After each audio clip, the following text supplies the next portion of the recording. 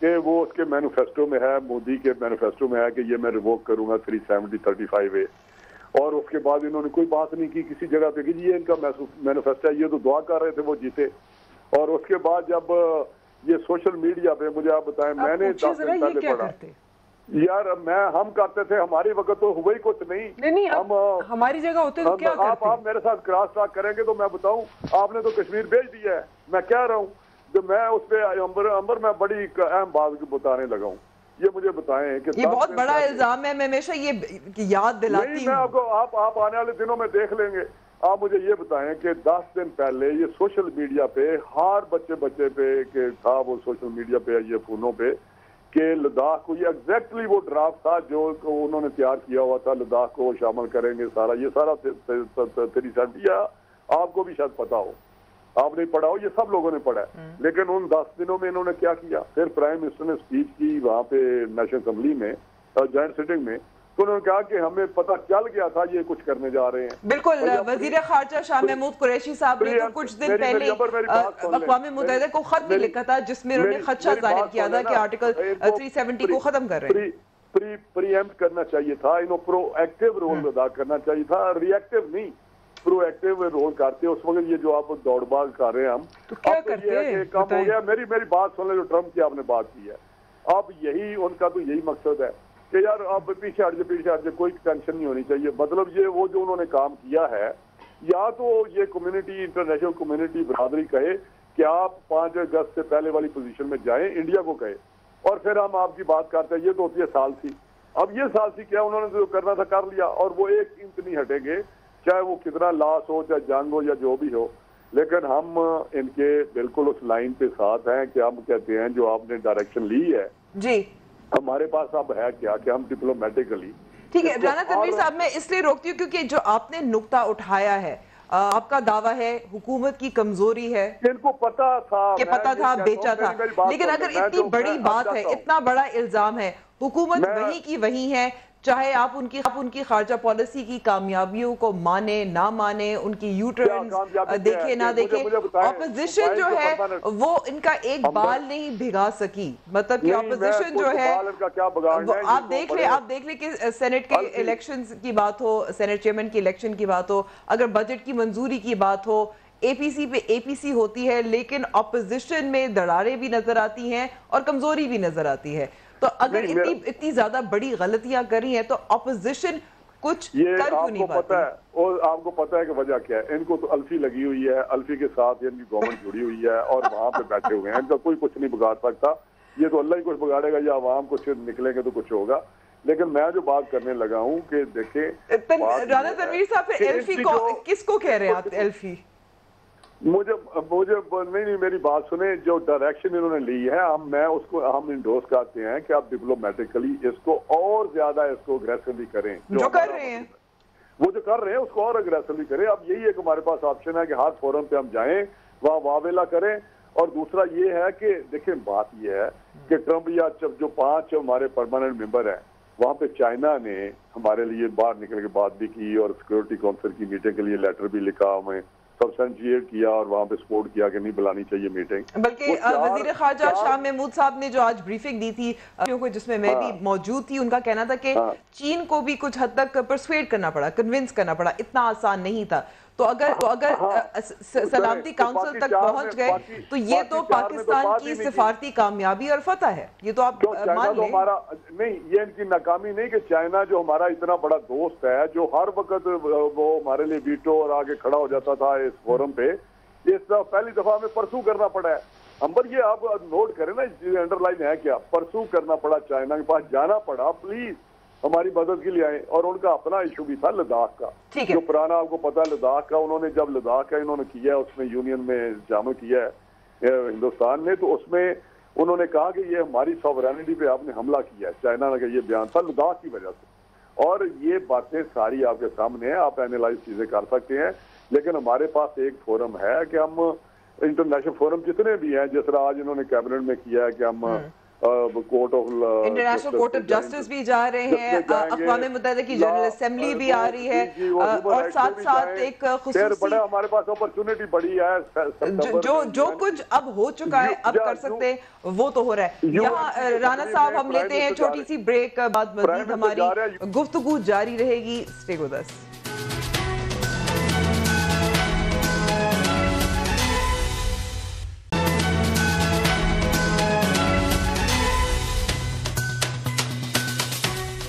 Programme میں ایک بار پھر خوش آمدید. حافظ حمداللہ صاحب, کل کی اے پی سی آئی گئی, خبر نہ ہوئی, شہباز شریف نہیں تھے, بلاول بھٹو زرداری نہیں تھے.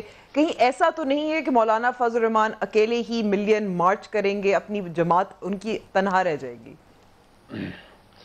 اچھا انبر, میں ایک بات اگر آپ اجازت دے دیں, پارلیمنٹ میں جو لاڈلے نے تقریر کی تو انہوں نے مثال دی ٹیپو سلطان کی کہ ہم نے ٹیپو سلطان بننا ہے یا فلان بننا ہے. ہم دیکھ رہے تھے کہ ٹیپو سلطان کی تاریخ زندہ ہوگی, لیکن وہ ٹیپو سلطان بھی نہیں بنا, وہ ٹویٹو سلطان بن گیا. وہ کشمیر کی جہاد ٹویٹ کے ذریعے وہ لڑتے ہیں, اس لیے ہم اس کو کہتے ہیں ٹویٹو سلطان. ٹیپو سلطان تو نہ بن سکا. دوسری بات یہ, اب یہ کہتی ہیں کہ 50 سال کے بعد 55 سال کے بعد یو این کی جتنے بھی ممالک ہیں وہ سارے اکٹھے ہو گئے. بابا کیسے اکٹھے ہو گئے؟ شیرک کاٹ دی گئی. کشمیر آپ کی شیرک تھی, وہ کاٹ دی گئی, خون بہ رہا ہے وہاں سے. کاٹنے کے بعد آپ اس کی قبر پہ کڑی ہے کہ میں نے اتنے بڑا تیر مارا. یہ کون سا تیر تم نے مارا؟ اس پر آپ فخر کرتے ہیں. آپ خود اندازہ لگاؤ اس کی سنجیدگی کو. دوسری بات یہ ہے کہ آپ نے سوال کیا ہماری اے پی سی کی. دیکھیں, جمعیت علماء اسلام نے پہلے سے فیصلہ کیا, اعلان کیا تھا کہ ہم اکتوبر میں آئیں گے, اسلام آباد میں ملین مارچ لے کے آئیں گے. لیکن ہماری جو متحدہ اپوزیشن میں شامل پارٹیاں ہیں, ہماری بھی خواہش یہی تھی کہ ہم تمام اس ملین مارچ میں شریک ہو تاکہ ایک یونٹی سامنے آ جائے, کیونکہ موجودہ حکومت کی وجہ سے ایک تو 0/0 ہے اس کی کارکردگی. لیکن آپ خود اندازہ لگائیں ہماری معیشت. لیکن حافظ حمداللہ صاحب, سوال یہی پیدا ہوتا ہے کہ اگر آپ جیسے ہے کہ 0/0 ہے, اس میں کوئی شک نہیں ہے مہنگائی میں اضافہ ہو گیا, سٹاک مارکیٹ کا برا حال ہے, ڈالر کی اڑان نظر آ رہی ہے, یہ سب چیزیں وہیں کی وہیں ہیں, لیکن اپوزیشن اس کو کیش ان نہیں کر سکی, یعنی کہ جو نہیں رینگ سکی پاکستان تحریک انصاف کی حکومت کی, اور بلکہ جو بڑے بڑے دعوے کیے تھے اپوزیشن نے وہ بھی پورے نہیں کر سکے. تو آپ کو لگ رہا ہے کہ آپ کی جماعت اکیلی ہوگی؟ کہ بہت بڑے بلنڈرز اس پارٹی نے کی ہے جو اس کو حکومت میں لائی گئی ہے اور مسلط کی گئی ہے اس پارٹی کو. اب بڑے بڑے 2-4 چیزیں میں 1 سیکنڈ میں بتاتا ہوں. انہوں نے معیشت IMF کے حوالے کی, انہوں نے سی پیک کو رول بیک کیا امریکہ کے کہنے پر, انہوں نے کشمیر کو نریندر مودی کی جولی میں ڈال دی. آپ یہ, اور انہوں نے جو آئین کے اسلامی دفعات ہیں ان کو زمین بوس کرنے کی کوشش کی اور اب بھی کر رہے ہیں. یہ مین 4 وہ چیزیں ہیں جو آپ کی ریاست اس پر کڑی ہے.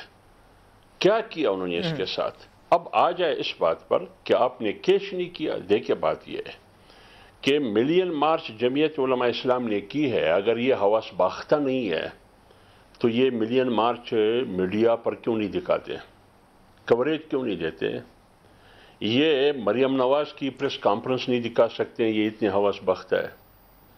یہ اچھا, ان کی پریشانی ان کی اپنی جگہ ہوگی, لیکن پھر سوال یہی پیدا ہوتا ہے کیا جو اپوزیشن کا یہ اتحاد ہے, کیا اعتماد کی کمی ہے, اتحاد نہیں ہے؟ نہیں, بات یہ نہیں ہے, بالکل اپوزیشن متحد ہے. آپ نے دیکھیا کل اے پی سی میں تمام پارٹیاں موجود تھی اور 26 تاریخ کو رابر کمیٹی کی بلاول بھٹو زرداری اور شہباز شریف صاحب موجود نہیں تھے. وہ ہمیں پتہ ہے بی بی, وہ ہمیں پتہ ہے کہ وہ کیوں نہیں تھے. وہ میڈیا پر, سوشل میڈیا پر یا جو بھی کچھ پروپیگنڈا ہوتا جا رہا ہے, یہ تو حواس باختگی ہے حکومت کی نا, کہ بلاول نہیں آیا, شہباز شریف نہیں آئے. پارٹیاں ان کی جو یوسف رضا گیلانی اس میں موجود ہے, اس میں نیر بخاری صاحب ہے, حسن اقبال, خواجہ آصف, محمود خانہ چک, خواجہ آصف, احسن اقبال صاحب.